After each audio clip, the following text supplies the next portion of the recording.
Hello friends, स्वागत है आप सभी का मेरे YouTube channel SV coaching classes पर। और जैसा कि मैंने आपसे अपने प्रीवियस वीडियो में डिस्कशन कर लिया था, आपका जो एनसीईआरटी का क्वेश्चन नंबर 1.27 तक था, है ना, वो डिस्कशन आपसे कर लिया था। उसके बाद अगले क्वेश्चंस को मैं आपको सॉल्व करवाता हूँ। यहाँ पर अगला जो क्वेश्चन आपकी स्क्रीन पर आया है, ये क्या कहता है, एनसीईआरटी बुक का क्वेश्चन नंबर 1.28 है ना। ये आपको करना है, 27 तक मैंने करवा दिया था, कॉपर वाले तक। ठीक, तो देखिए क्या कहता है, जब 6.5 ग्राम एस्प्रिन, एस्प्रिन का फार्मूला क्या होता है, तो एस्प्रिन का जो फार्मूला होता है वो C9H8O4 है ना। C9H8O4 ये इसका मॉलिक्यूलर फार्मूला है एस्प्रिन का। जानने की आवश्यकता आपको इसका नहीं है, ठीक है, क्योंकि इसकी कोई इसमें आवश्यकता नहीं है, लेकिन फिर भी चलो दे दिया गया है तो बता देते हैं, ठीक है।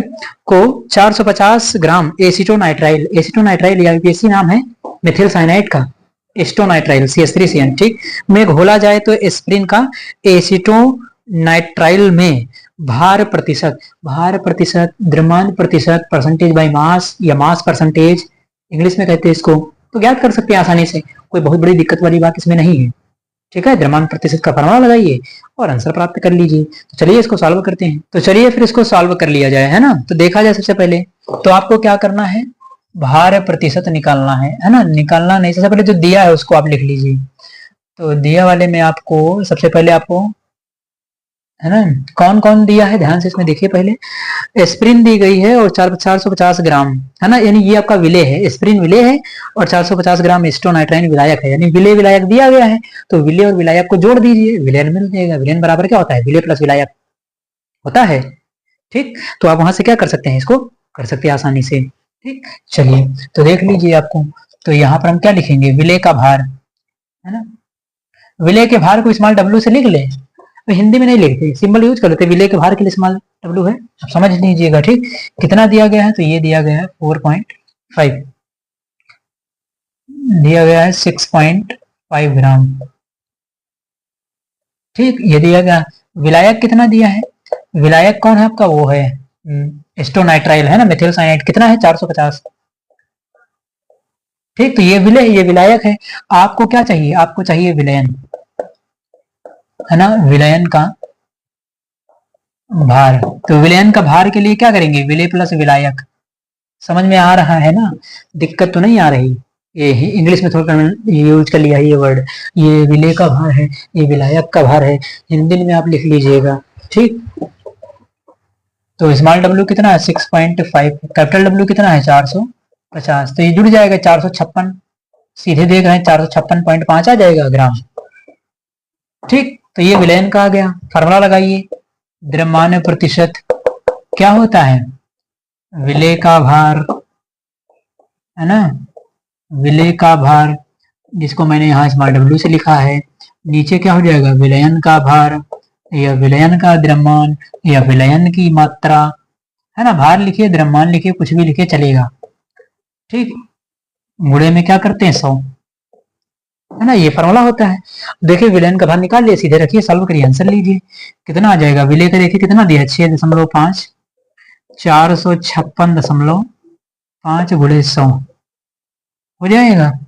पॉइंट से एक पॉइंट हटा दीजिए और इसको गुणा भाग करके आप आंसर निकाल लीजिएगा, है ना, 1.23, है ना, ये आ जाएगा इसका द्रव्यमान प्रतिशत। आप कैलकुलेट करेंगे, है ना, ये कैलकुलेट करना आप लोगों की जिम्मेदारी, गुणा भाग करिए, ठीक है। द्रव्यमान प्रतिशत आपका कितना आ जाएगा, द्रव्यमान प्रतिशत आपका ये आ जाएगा, ठीक। तो इस प्रकार से आसान क्वेश्चन था, सॉल्व हो गया, बहुत कठिन नहीं है। एक बार इसको पढ़ेंगे, ध्यान से करेंगे, समझ में आ जाएगा। विलेय विलायक दिया गया था, उसको मैंने यहाँ पर लिख दिया, जोड़ दिया, दोनों को कर दिया और उसका आंसर मिल गया आपको, ठीक है। तो इसका स्क्रीनशॉट ले लीजिए, फिर अगले क्वेश्चन का डिस्कशन मैं आपसे करता हूं।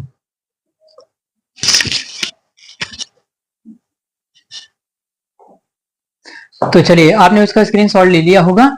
अब देखते हैं यहाँ पर अगले क्वेश्चन को। देखिए अगला क्या था 1.29, या पुरानी बुक में देखेंगे 2.29 क्वेश्चन नंबर। देखिए नाइलाफ्रेन C19H21, C19H21NO3 जो कि मार्फिन जैसी होती है, का उपयोग स्वभोक्ताओं द्वारा स्वापक छोड़ने से उत्पन्न लक्षणों को दूर करने में किया जाता है। सामान्यतः नाइलाफ्रेन की 1.5 मिलीग्राम खुराक दी जाती है। उपयुक्त खुराक के लिए 1.5 × 10⁻³ m स्मॉल m, है ना। जलीय विलयन का द्रव्यमान कितना होगा? तो जलीय विलयन का द्रव्यमान विलायक का भार कैपिटल डब्ल्यू ज्ञात करना है। ठीक है, दिया कौन है? तो मार्फिन आपको दी गई है ना। मार्फिन नैलाफ्रीन, नैलाफ्रीन फार्मूला दिया ही गया है और भार निकाल लेंगे। तो भार दिया, अब ये मिलीग्राम है तो मिलीग्राम को ग्राम में बदल लेंगे, 10 की पावर -3 हो जाएगा। ठीक, चलिए पहले तो दिया गया उसको लिख लिया जाए। तो सबसे पहले आपको दिया गया विलय, है ना। विलय कौन है? नैलाफ्रीन, हाँ खतरनाक नाम दिया नैलाफ्रीन, है ना। तो नैलाफ्रीन, नैलाफ्रीन विलय का भार, है ना, विलय का भार स्मॉल डब्ल्यू कितना है? 1.5 mg, है ना। ग्राम में बदल लें इसको, तो ग्राम में बदलने के लिए 1 मिलीग्राम बराबर 10 की पावर -3 ग्राम। ठीक, ये हो जाएगा, ग्राम में चेंज कर लिया। यहाँ विलय है कौन? तो नैलाफ्रीन, खतरनाक खतरनाक टाइप के एग्जाम्पल बनाता है एनसीईआरटी में। नैलाफ्रीन, नाम ही न सुने हो नैलाफ्रीन का, फार्मूला ना दे तो जान ही ना पाए नैलाफ्रीन है क्या, है ना। तो चलिए ये दिया गया है और उसके बाद इसका अणुभार निकाल ले।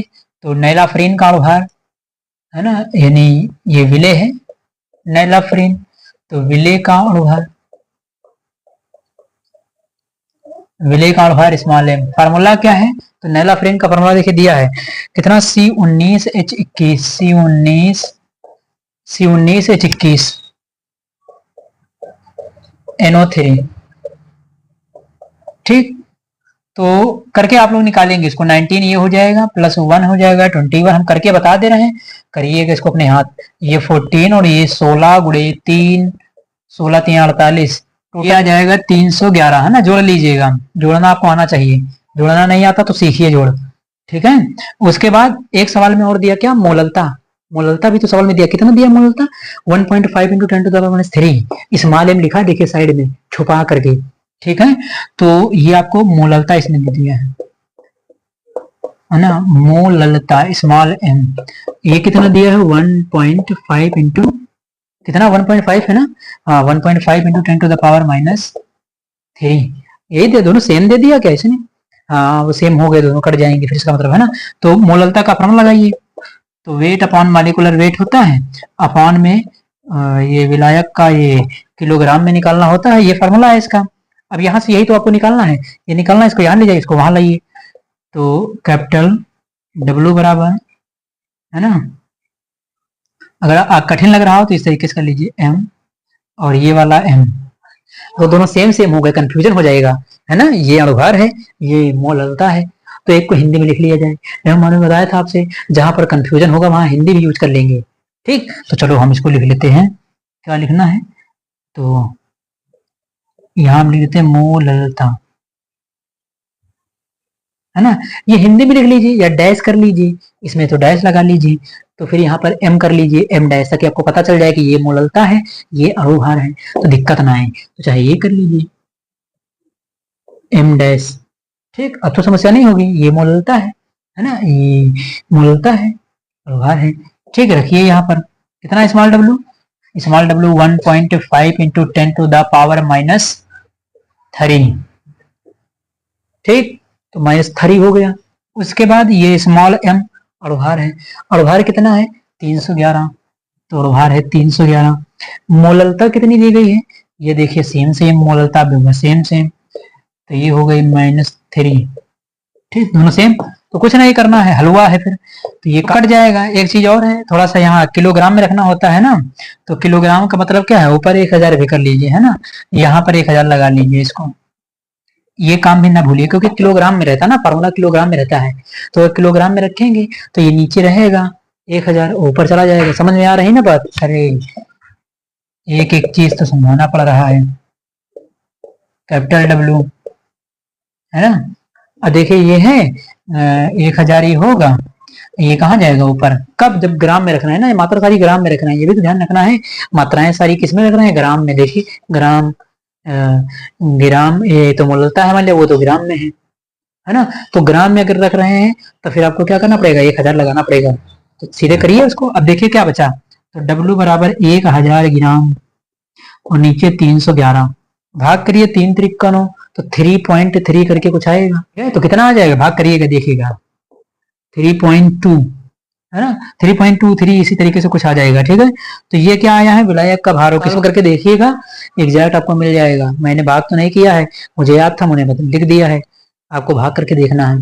ठीक है, थोड़ा बहुत इधर उधर पॉइंट के बाद हो चढ़ना बैठिएगा ऊपर, थोड़ा बहुत पॉइंट के बाद जो है संख्याएं एक दो इधर उधर हो जाए तो उसमें परेशान होने की आवश्यकता नहीं होती है। ठीक है, ठीक ढंग से भाग कर लीजिएगा, आपका आंसर मिल जाएगा। ठीक, तो ये रहे आज आपके 2 क्वेश्चन। तो उम्मीद करता हूं कि आज जो मैंने क्वेश्चन लिए थे वो आपको समझ में आए हुए होंगे।